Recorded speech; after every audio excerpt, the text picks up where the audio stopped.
Good morning, everyone. Thanks for joining me today. For those who do not know me yet, my name is Ron Levine from Mindfulness and Blue Jeans, and I stumbled ass backwards into mindfulness and insight meditation 24 years ago, during a time when I was dealing with clinical anxiety and depression, and a panic disorder that had blown up into agoraphobia. So I was unable to leave the house. I was on disability, couldn't go past my front door without melting down into a puddle of panic, and happened to get paired up with a psychologist who even back in 1998 was several decades deep into practicing and teaching mindfulness and insight meditation. And he offered me these tools and techniques as a way of dealing with what I was going through.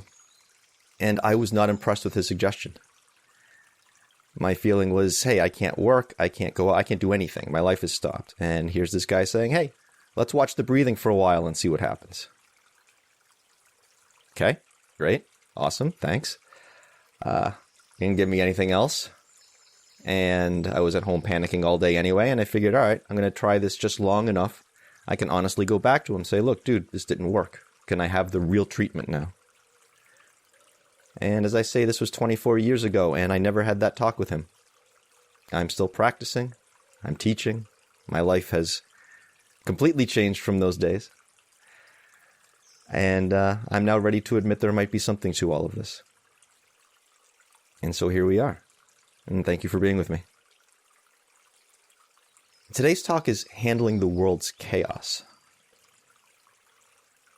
And I'd like to open by sharing a short parable that I remember reading years ago. And I don't remember the exact details, but it was about your typical meditation master, back in the day, who I think either their teacher or someone close to them or some such had passed away. And this master was sobbing. And one of the master's students saw this and comes up to him and says, Master, why are you crying? You told me everything is an illusion.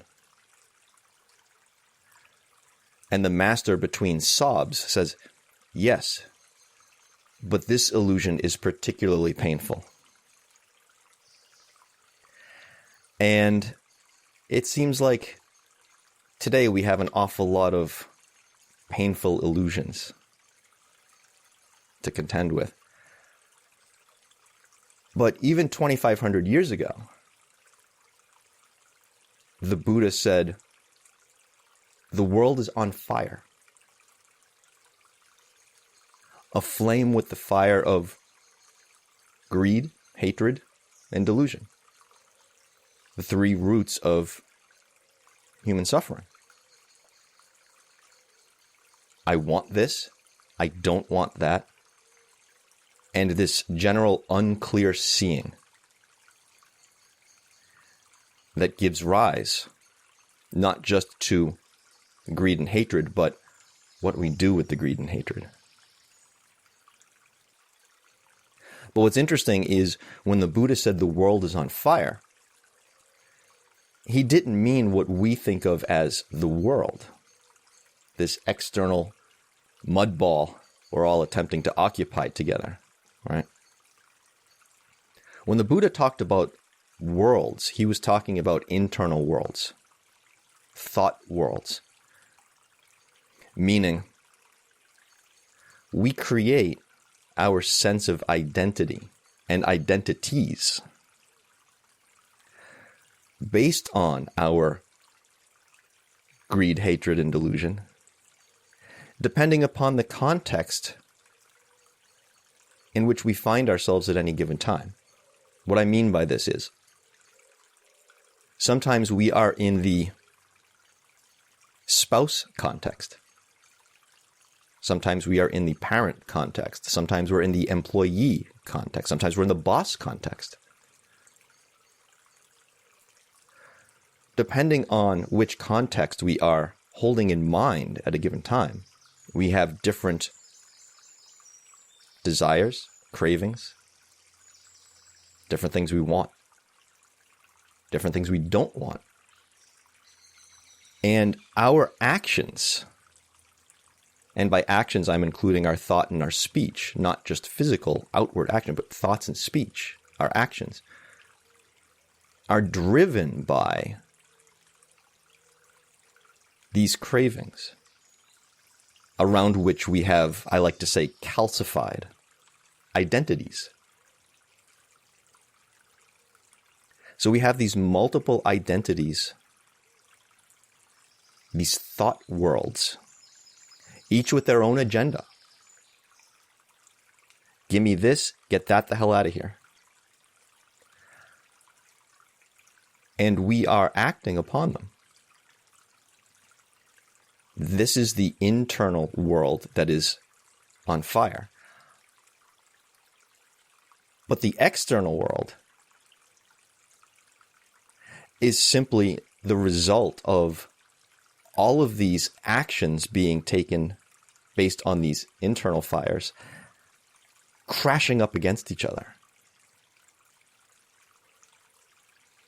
I'd like everybody to close your eyes for a moment. And I'd like you to imagine yourself. Not as necessarily one of these identities, don't pick, just yourself. However you imagine yourself, just mental picture of yourself.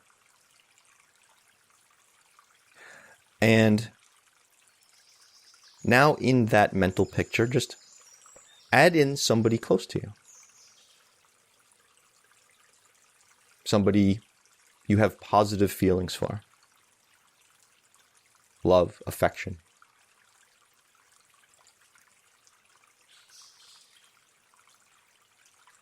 Now add to that mental picture of the two of you somebody that you feel neutral about. Maybe somebody you don't even really know. Maybe somebody you just see in the course of the day sometimes, at work, on the bus.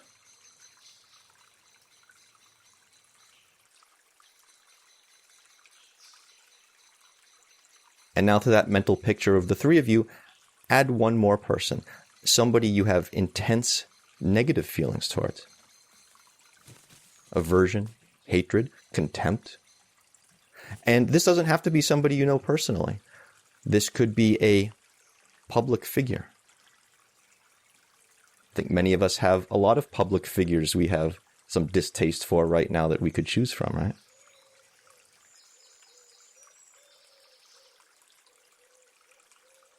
So we have these four people. Every one of these people experiences pain, experiences dissatisfaction, experiences discomfort.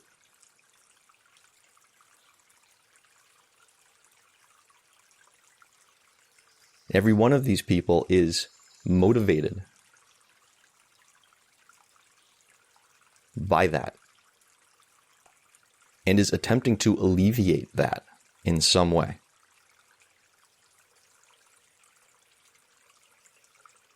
This is the Buddha's first noble truth.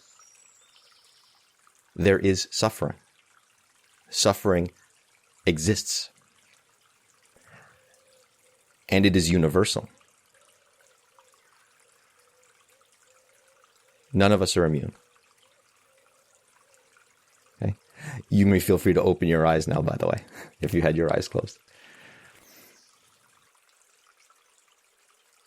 There is this universality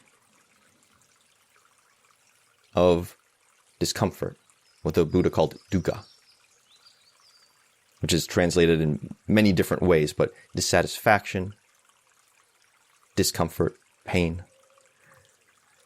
I believe it literally translates to that which is hard to face. What differs among us is how we handle that. And that's what the other three of the Buddha's Four Noble Truths were about. Okay, how do we not cause ourselves suffering when we are dealing with that which is hard to face? We all have some kind of a release valve for dissatisfaction. But how are we managing it? How skillfully are we channeling our discomfort, our pain, such that it is not resulting in suffering. One of the really brilliant things about the strategy that the Buddha laid out was we can take those factors that are causing suffering. And when I say causing, I don't mean this in a passive way. I mean, we're using them to cause suffering. And I'm going to give an example in a moment. Okay? We take these factors, these raw materials of experience from which we are creating our suffering, and we change how we're using them so we create the path to our freedom. We're taking the factors of suffering and turning them into factors of the path. So I said I'd give an example. I was talking about this in one of my other talks earlier this week, so it came to mind. Some of you may have been there and heard this one already. When I was crippled by panic, one of my big issues was I would get stuck on this frozen mental nightmare image, this worst case scenario image. Like if I go out somewhere, I'm going to have the meltdown and it's going to look like this and it's going to feel like this and everybody's going to be staring at me and that ultimate nightmare scenario. And I'd get frozen on that. I'm very visually oriented. I learn visually. Even when I hear music, I picture it visually as I'm hearing it. I'm very visually oriented. What I was trying to do, and ultimately did not work, was to distract myself away from these mental images.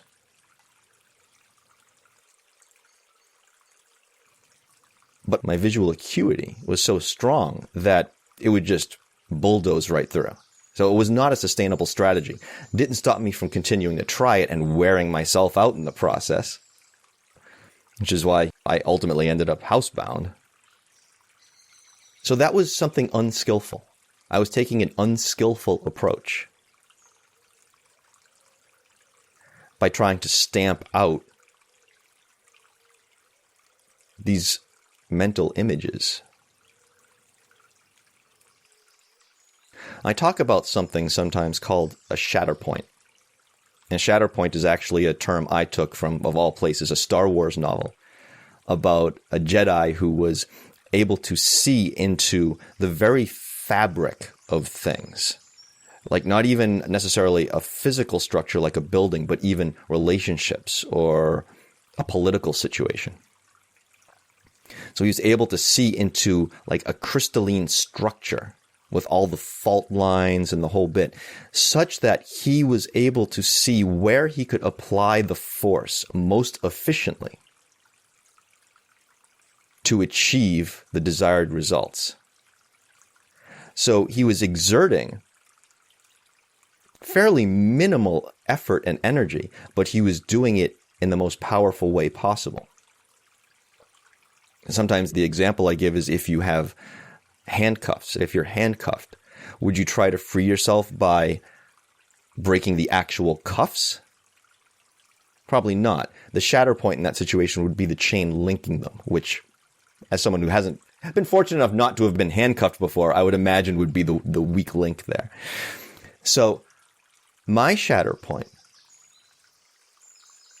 my reframing of the situation so that I could use my factors more skillfully in the mental image context was, okay, rather than getting stuck on this mental image and then trying to stamp it out somehow, what if I use my visual acuity to my advantage and start to visualize taking this mental image and holding it in my hand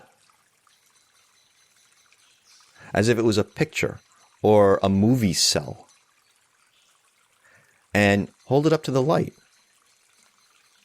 Fold it in different directions. Turn it to the side and see it has no depth whatsoever. Maybe zoom in on certain aspects of it and see, what am I actually putting here? Because it's my picture, right? Nobody else put it in my mind. I put it there. What did I put here? Why?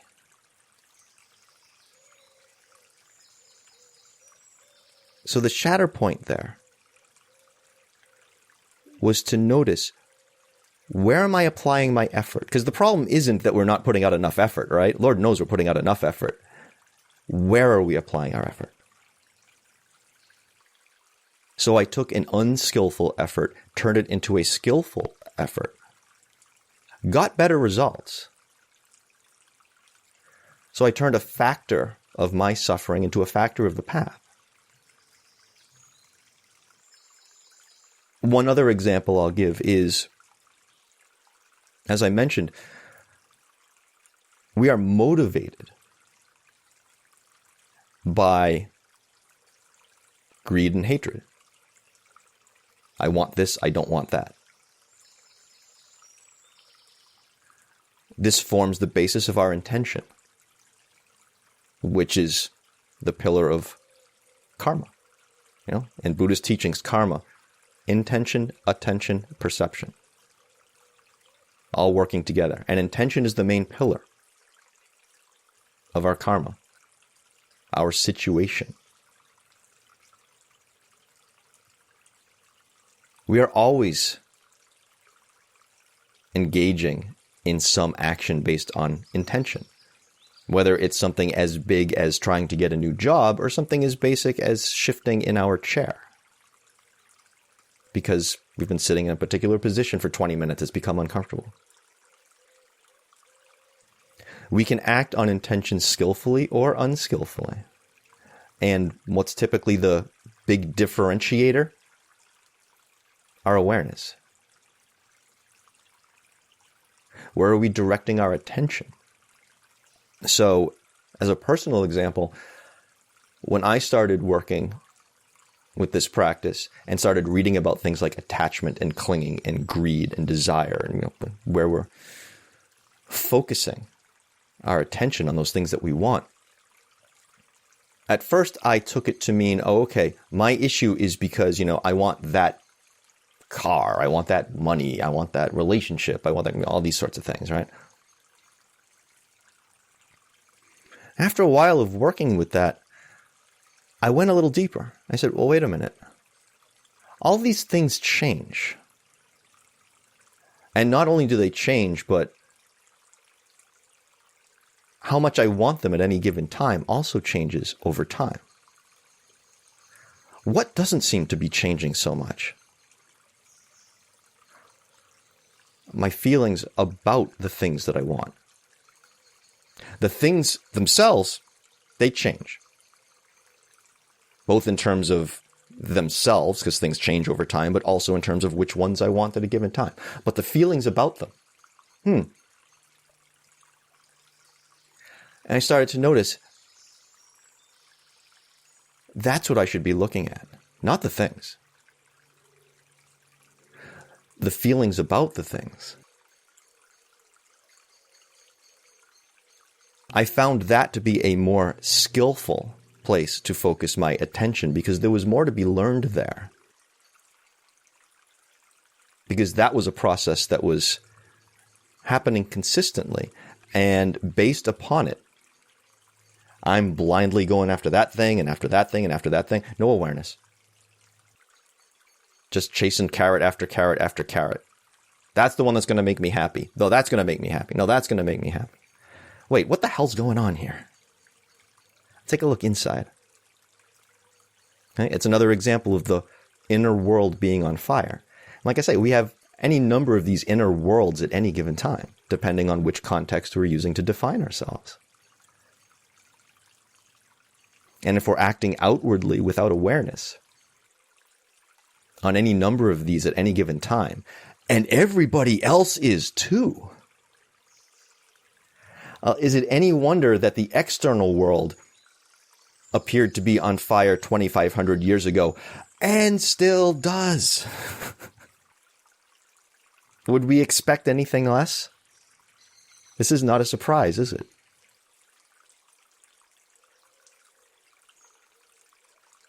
And one of the things that we hear sometimes about meditation practice is it's so selfish, right? We're just going off and we're sitting somewhere by ourselves and not doing anything for anybody, right? It's about us. But if the world's chaos is effectively the summation of all of our individual chaoses crashing into each other, then it seems to me that it's pretty damn important to have a practice of developing this kind of skillful effort, skillful intention, mindfulness, awareness, not just for our own inner effects, but for the outer effects, right? We are far less likely to spread suffering outward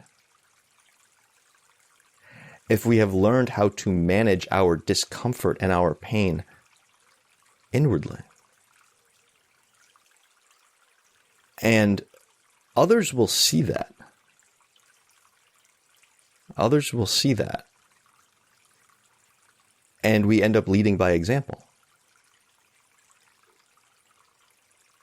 Some of you know that I study and often quote an American monk named Thanissaro Bhikkhu, and he has this terrific example that he uses sometimes of acrobats. He'll say, there are these two acrobats that are involved in something, well, acrobatic. I think sometimes the example he gives is they're standing at the top of a very thin pole, and one is standing on the pole and the other one is standing on the shoulders of the one standing on the pole. And one of them says to the other one, okay, I'll watch out for your balance and you watch out for my balance, and that way we'll make sure we don't fall over. And the other one says, no, that can't possibly work. You have to watch out for your balance, and I'll watch out for my balance. That way we don't fall over. We are engaging in the process of finding our balance so that we can avoid, optimally, crashing into somebody else who is also trying to maintain their balance, maybe skillfully, maybe not so much. And if we cannot avoid that, then at the very least we have built up a foundation to be able to withstand the collision. One last thing that I'd like to say, and then we'll sit for a moment, or a few moments. Something that comes up in this practice sometimes is what's called metta, M-E-T-T-A, which is a practice most often engaged in by, similar to what I was mentioning earlier, where we imagine ourselves, somebody close to us, somebody neutral, someone we perhaps do not feel so kindly towards, and directing towards each of them what is sometimes, most often really, referred to as loving kindness, where we say, may you feel happy, may you be safe, may you be healthy, and so forth. And sometimes we fall into this trap of thinking we're trying to force happiness and wellness upon somebody else. And even more than that, it can invite this feeling, particularly when we're directing towards somebody who we do not feel kindly towards, like, the hell am I doing this for? They don't deserve this. All right? And that's almost kind of part of the point, is to see what arises within us when we do this. But this loving kindness has this very sort of puppies and rainbows feeling to it, all right? That sort of connotation. And I'm going to refer to Thanissaro Bhikkhu again, who argues that metta does not refer to loving kindness. It refers to goodwill. And the goodwill that we are offering to ourselves and anybody else is very simply may you, it's not on us. We can only worry about ourselves, but may you understand and clearly see the causes of your suffering so that you may be able to free yourself, as I am for myself. We are not excusing any kind of abhorrent actions. We are not saying that people are not causing pain for other people. We're not puppying and rainbowing anything. You know? We are working on, to go back to what I was saying before with dukkha, things that are hard to face. We are working with things that are hard to face. Pain, discomfort, dissatisfaction. Painful illusions, if you will. Working on managing them skillfully. And skillfully in this context only means one thing: not causing suffering. Right? That thing that arises when we don't deal with pain in an effective manner. We're all working towards trying to not feel something, right? That is universal. And I find it very helpful to remember that when I see people doing things that are, well, I mean, just take a look at some of what's going on today. Use your own example. And I recognize these things as there's somebody who's must be suffering immensely if that's the best they can do. If that's the route they think they have to take to alleviate what's inside. That's got to be a hell of a lot of pain. Again, not excusing what they are doing in an attempt to release it, but damn, that's a lot of pain.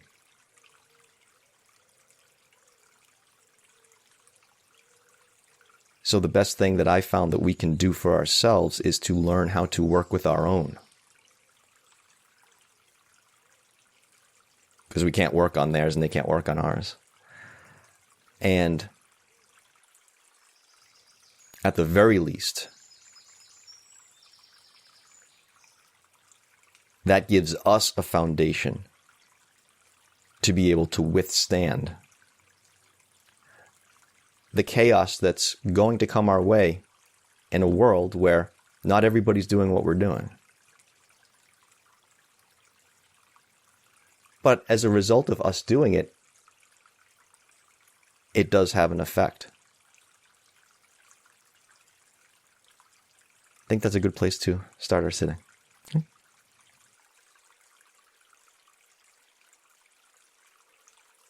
I like to begin by imagining that I am suspended from the ceiling by a piece of string attached to the top of my head, as a nice cue to sit up straight without adding any extra tension to do so. If there's some tension right now, we can allow it to simply be tension. There's no need to try to force it away. Adding more tension to the tension to try to get rid of the tension, it doesn't make much sense, so we can let it be here. And I also like to notice what is holding me up, supporting me. A chair, cushion, floor.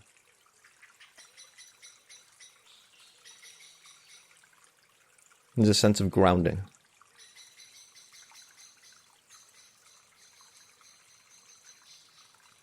I'll take a moment to notice the sensations, what is holding us up, and this suspension from the ceiling, and whatever else we happen to have between us right now, however it is.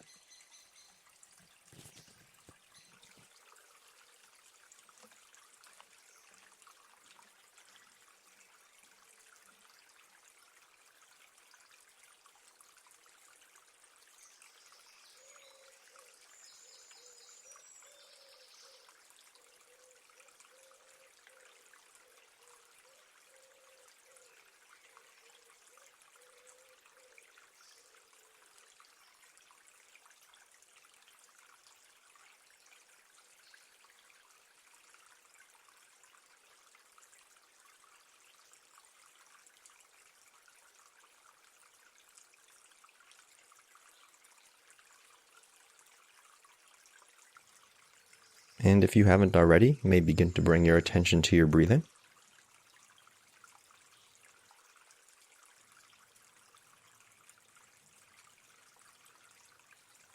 And in this practice, I invite you not to try to control or shape the breathing in any way. The first thing you might notice if you try not to shape or control the breathing when paying attention to it is that it's very hard not to control and shape the breathing in some way when we're watching it.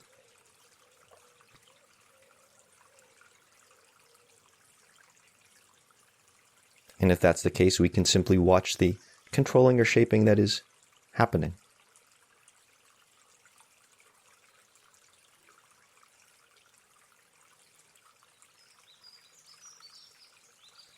So let's take a moment and notice the breathing as it's happening.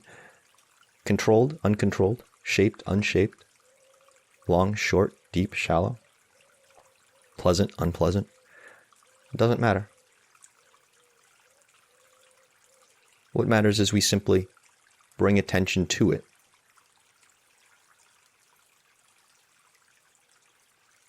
For the next few moments.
Now, some of you have heard me tell a story before about how a yoga teacher came up to me one day before a yoga class, and there were a bunch of people in the room waiting for class to start.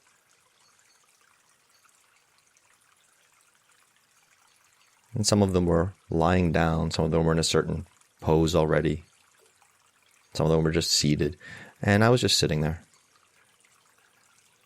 And in spite of the fact that I had come straight from work that day and was quite stressed out about something that had happened, and was really having a lot of inner turmoil, this teacher still came all the way across the room to me just to say, "You are the most chill person in this room, just sitting here like the Buddha." He had no idea that I practiced meditation or followed Buddhism or anything like that. It was just completely unbidden. And I have a longer talk that I give on this, but the upshot was I realized that apparently I had at that point been practicing long enough that I had learned to make enough space for turmoil, inner turmoil, such that it was not spilling out of me into my facial expression, my body language, my speech, my action. It's not that I wasn't feeling the turmoil, I was feeling it acutely. But I had learned to accommodate it, make space for it to be the turmoil process that it was.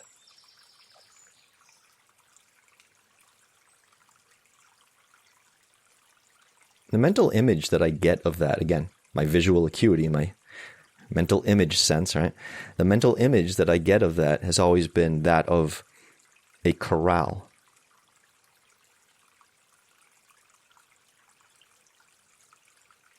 I've got this mental or emotional corral,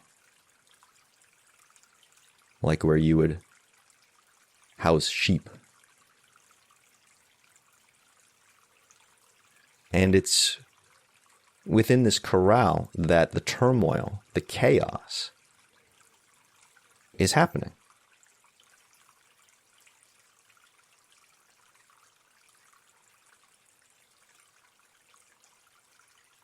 And what's really interesting is there's all different kinds of chaos that could go in here at all different levels. And what I mean is, if you look at blood cells under a microscope,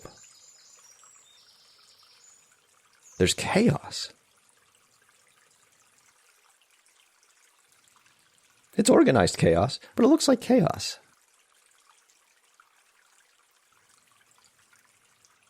When I picture what all of my thoughts must look like, bouncing up against each other,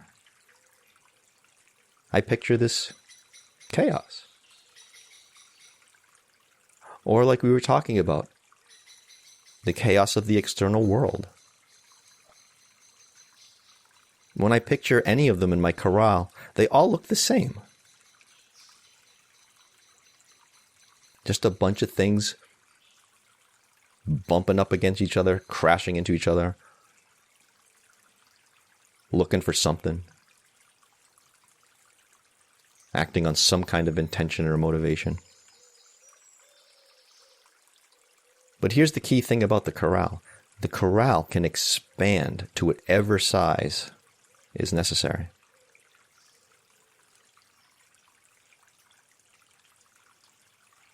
We're not limited by space.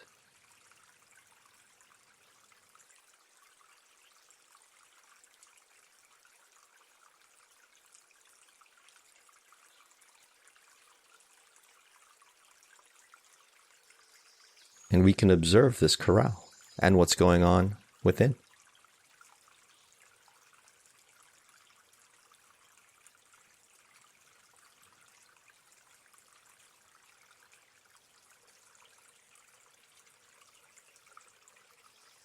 We can allow the breathing to expand the corral. We can allow the breathing to infuse the corral.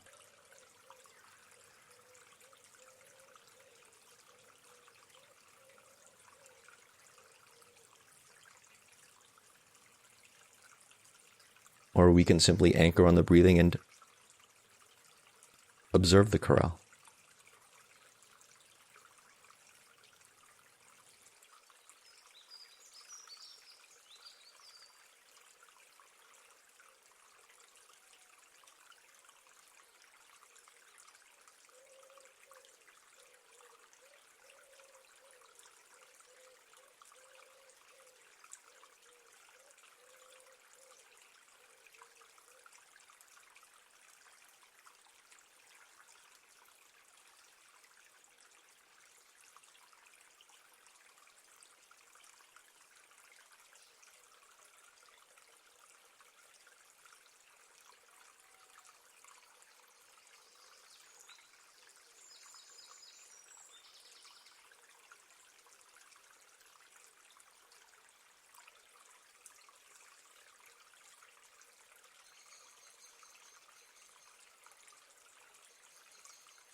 And one of the challenges, of course, of the corral is we start getting sucked in, right?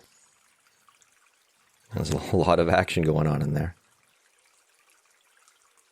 A lot of things trying to monopolize our attention.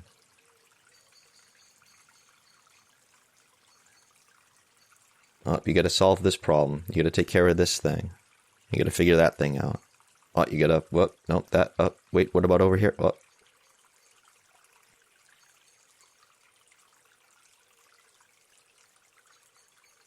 We can fall into following all those carrots I was talking about before. Intention without awareness. Our intention goes from this thing to that thing to that thing to that thing. But our intention with awareness right now is to see the corral. See these motivations. See how intention without awareness so quickly arises.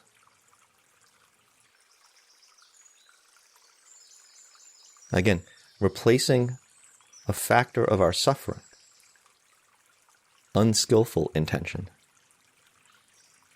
intention without awareness, with a factor of the path, a skillful intention, intention with awareness, an intention for decreasing our suffering.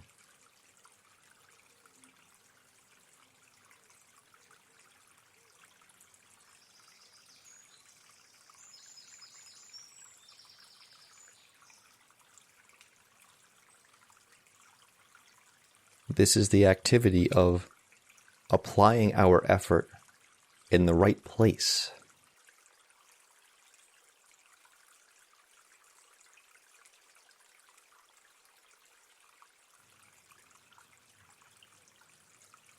Which allows us to get better results while also saving a hell of a lot of energy.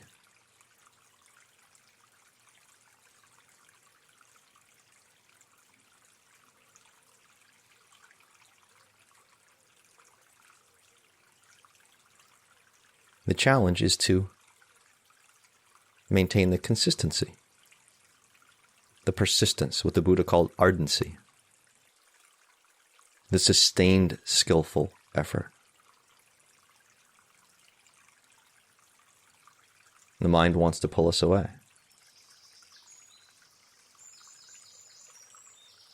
That's why we anchor on the breathing.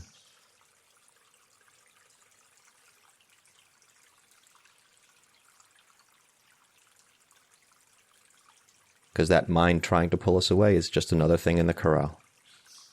That's what we're here to see.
Much of what I study and teach is from the Thai forest tradition of Theravada Buddhism. And I read this really profound passage, I think it was last year, about one of the Thai forest masters who needed to come to the United States for some emergency surgery. And upon arriving and being wheeled into the operating room, they went to sedate him, put him under, and he refused.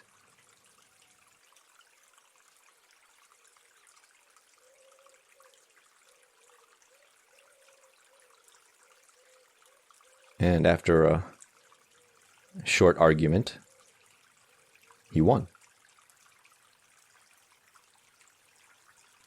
And he went under the knife, unsedated.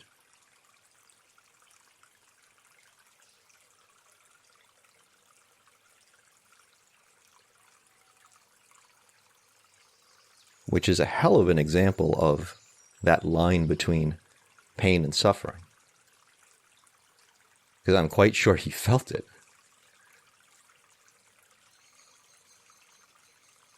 I can imagine the things that must have been coming up. Or maybe I should say I can't imagine some of the things that have been coming up. But what was he doing with it? Or to put it another way, imagine the size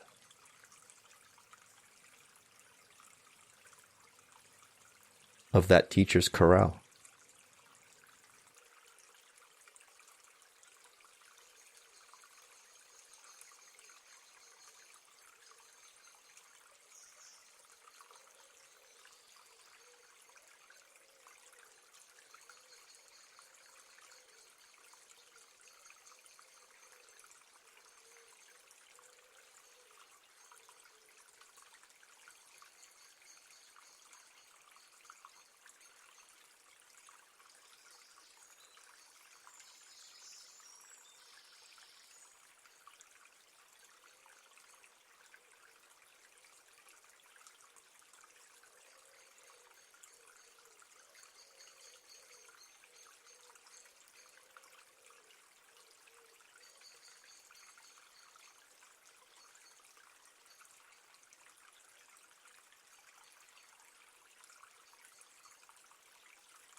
I'll close today's sitting with a passage from Thanissaro Bhikkhu.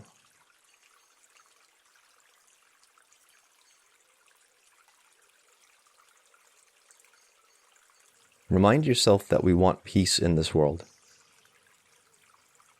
Where is it going to start? It has to start inside. It's because human beings can't live at peace with themselves that they go out and create trouble outside. And there's no way you're going to wait until everybody settles down before you can settle down and do your work. The work has to start here. It has to start with you. Even though we're living in the same world, each of us has our own world. We're all sitting here in the same room, but each of us is in a different world. So you want to make sure that your inner world is a peaceful one, because the inner worlds are what then go out and create the outer worlds. If you can be peaceful inside, you begin to find that you connect with other people who are peaceful. Even though you may have some past bad karma from other worlds that you've been creating for yourself, at the very least, you're creating good ones right now. That's what matters. So get the mind to settle down with the breath, at peace with the breath. And listen to what the breath needs. Listen to what the body needs. And provide that.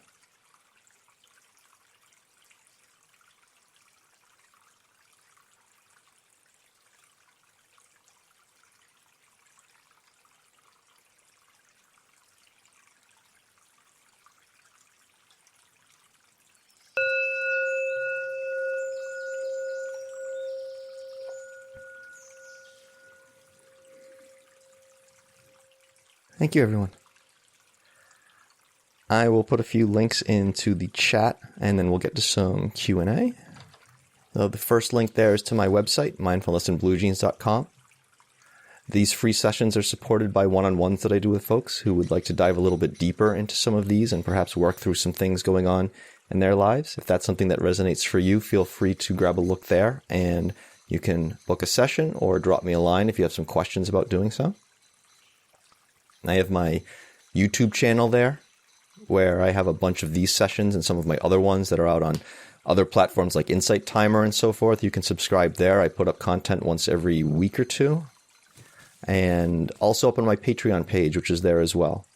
A lot of the same content is up there, and you can help support these through there. Or some folks have asked about supporting directly, in which case I've put my Venmo there at Mindfulness in Blue Jeans.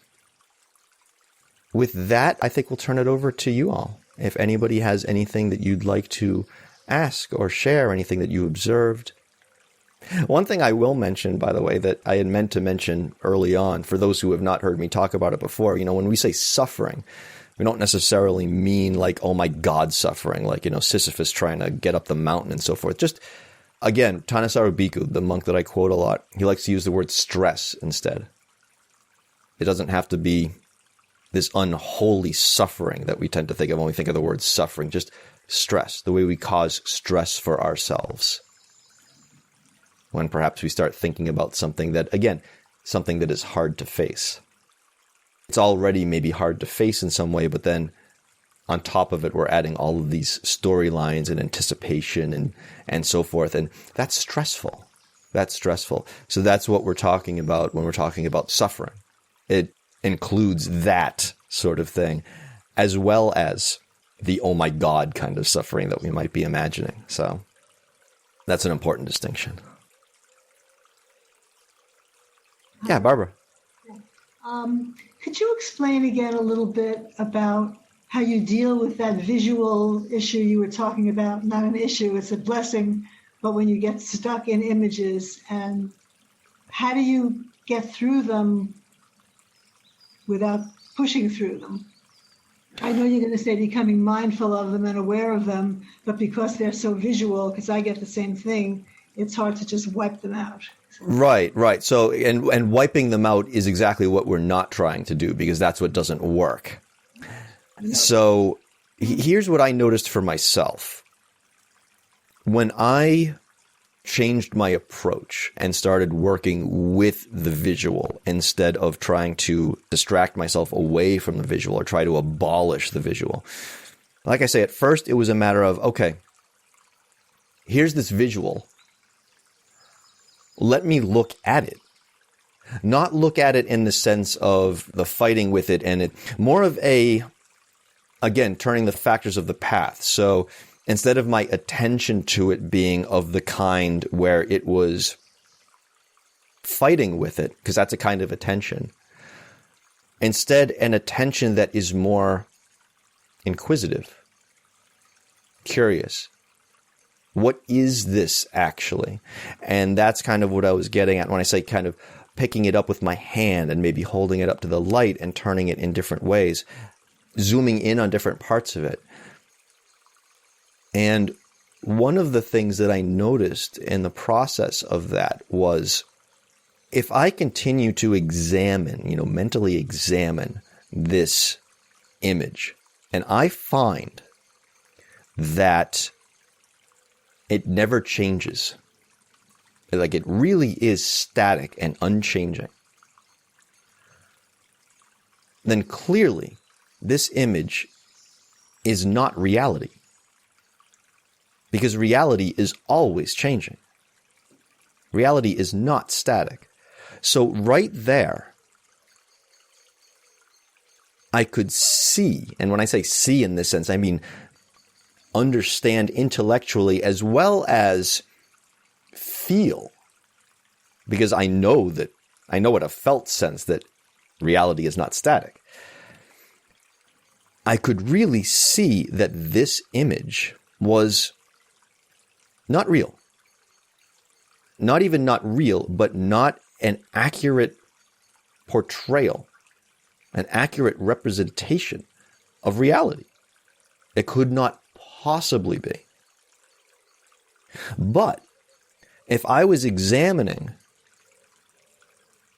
this image and I found that as I was doing so, it was changing and it was shifting in response to the way I was manipulating it, well, then I guess it's a process just like anything else. And as such, I can't be stuck in it. It's not permanent. It's going to change. So this whole frozen mental image, I'm going to be stuck in this forever, because that's what we always think, right?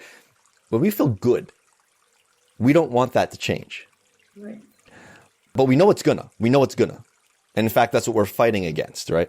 But when we feel bad, that's when we're sure, okay, now everything is going to stop and freeze. This is the time. Never did before. But this is the one. This is the one. This is unacceptable because now everything's going to stop it, right? This is the horse shit that our mind is feeding us. This is the delusion that the Buddha talks about. And this is what's informing our motivation and our intention, which becomes what? To fight with the stuff. But once I stopped fighting with it and really looking at it and saying, okay, well, this is a static picture that's not changing. Well, then it ain't reality. Okay, this isn't so static. It is moving. Then it's not as scary. It's not permanent. Either way, I win. And I'm not saying it became comfortable and I just like completely calmed down. I'm not saying that. What I'm saying is it got me to the next step, which was getting past the frozen mental image stage. I perhaps moved on to the next level of, I don't know, maybe a more subtle delusion. But at least I got past that one.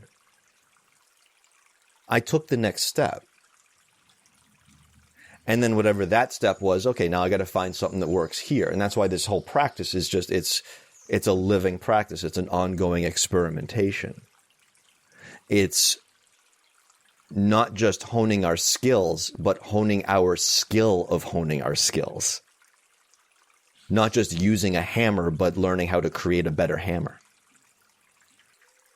That's an example of how the process worked out for me. I can't say how it would work out for you or anybody else. But what I can say is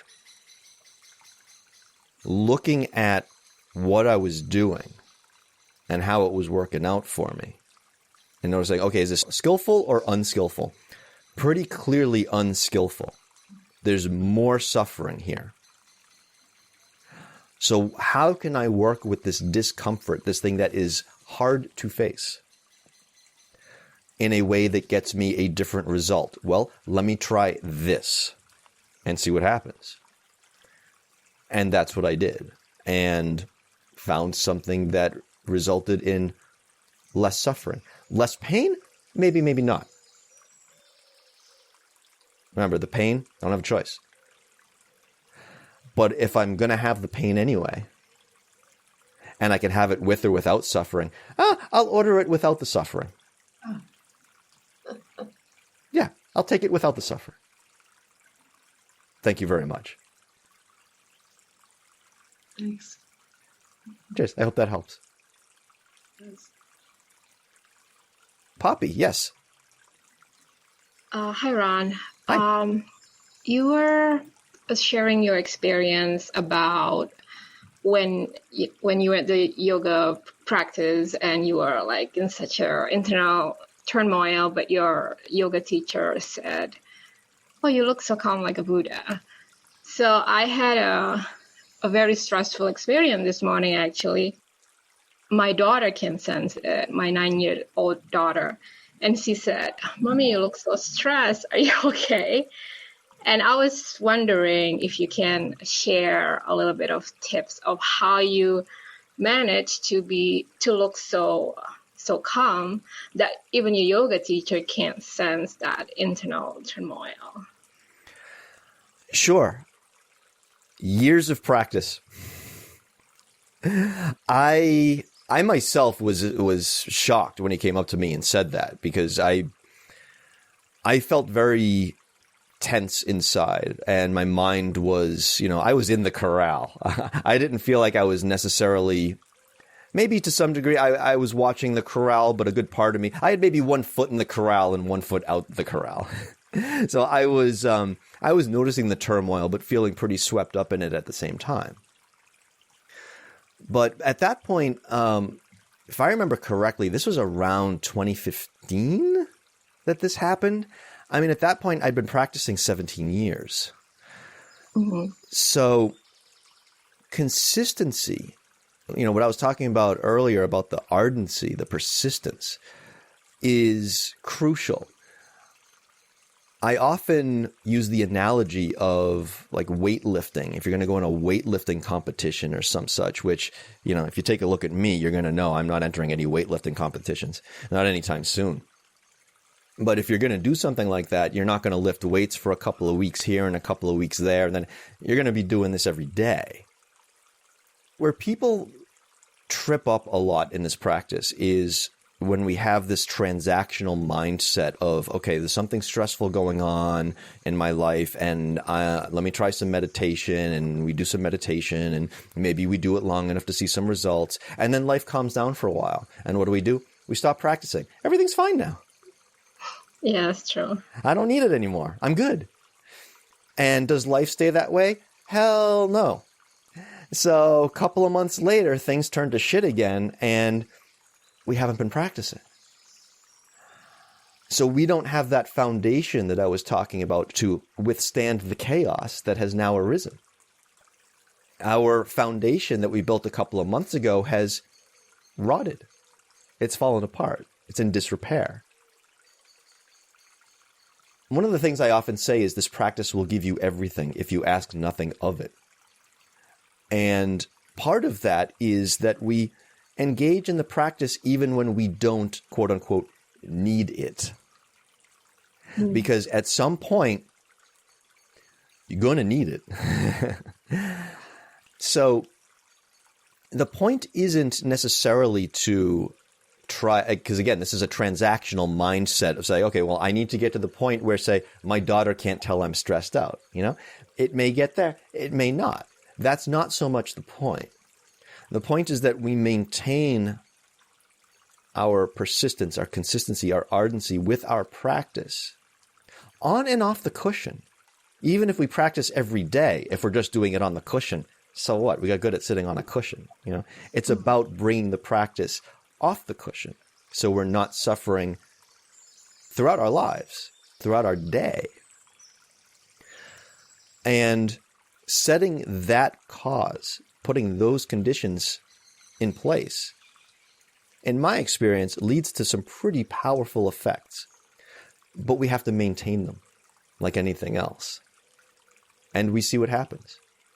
And based on what we see happens as a result, we figure out, again, we build the skill of building the skill. We find out what works and we hone our skill accordingly.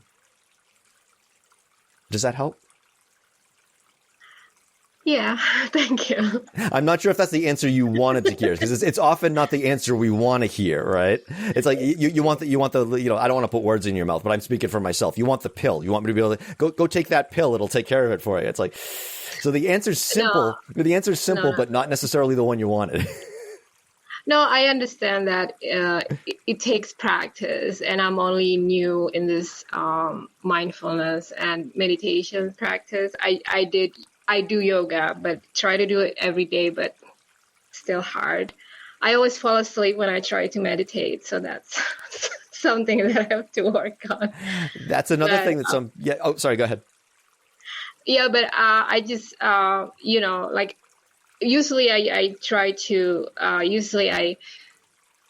I'm able to compose myself, because where I was working is in a customer service environment. So even though stressful situations, you have to be able, and I was very good at that. But I guess I'm not very good when I'm with my own daughter to do that. So yeah, I can accept your answer that it needs practice, more meditation, and be mindful and present, I guess, instead of like you said, thinking about suffering and stress and suffering, if that makes any sense. Yeah. One of the great things about this practice, and welcome to your practice, by the way, and your yoga background will serve you well with this, because yoga is a moving meditation. One of the powerful things about this practice, and one of my favorite things about it, is that everything's on the table. And what I mean by that is there's nothing we can't observe. That includes how we approach the practice itself. So sometimes people will say to me, well, I want to practice, I want to do this, and I do try to practice, but I keep running into this distraction, this hindrance, this hurdle, getting in the way of wanting to get certain results. And that's getting in the way of my practice. To which my response is invariably, no, that is not getting in the way of your practice. That right now is your practice. Noticing that that is what's arising. It's like, again, what I was saying throughout this whole thing, desire, greed, we want this identification. I want to be a meditator who has this experience. I want to be someone whose daughter can't tell, right? This is this stuff. Noticing that you're in the mother context and saying, here's what I want. This is what I'm identifying with as I need to be able to do this. I want this, and noticing, oh, okay, that's not good or bad. We're noticing it as a thought process that is arising. And okay, we might see where it came from. We might see where it leads. We might see that, oh, you know what? This line of thinking is not helpful. Yeah. And we really just observe what plays out when we bring our attention to it without interference. Let it be in the corral and let it do what it wants to in the corral. It's the place where it's allowed to do so. If it's left to its own devices in the corral without us interfering, either by trying to stop it or by trying to egg it on somehow, if we leave it to its own devices in the corral long enough, what's it do? That's a form of skillful attention, because now we're gaining information that we probably didn't get before because we were too busy interfering based on what we wanted or what we didn't want. And that can be your practice. Yeah, that's very interesting that you say that, because actually I've been also practicing with my therapist in the way that you explained to me, to just let those, the situation or feelings or whatever that I'm experiencing at the moment to just flow without trying to, in define it or whatever. So yeah, I like that. Thank you, Ron. Good. Cheers. I'm glad that helped. And feel free to drop me a line if you have other questions as well. Cheers. Thank you. Thank you, everyone. Always feel free to drop me a line, and hope you all have a great rest of the weekend. Thank you, Ron. Cheers, everyone. Great to see you. Have a good day. You too. Cheers. Thank you, everyone. Take care.